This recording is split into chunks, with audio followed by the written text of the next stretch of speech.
Binaların enerji effektivliyi üzrə pasportlaşdırılmasına dair öhdəliklərin yerinə yetirilməməsinə görə cərimə müəyyənləşir.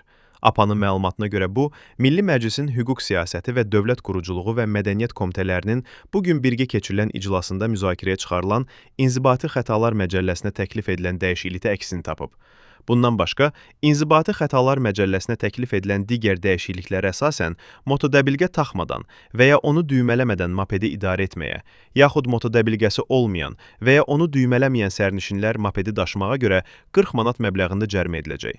Məcəlləyə edilən digər dəyişiklikdə nəzərdə tutulub ki, əkin yerinin yandırılmasına görə fiziki şəxslər 400 manatdan 600 manatadək məbləğdə, vəzifəli şəxslər 1500 manatdan 2000 manatadək məbləğdə cərimə edilir və ya işin halları və pozuntu törədənin şəxsiyyəti nəzərə alınmaqla bu tədbirlərin tətbiqi kifayət sayılmadıqda bir ayadək müddətə inzibati həbs tətbiq olunacaq.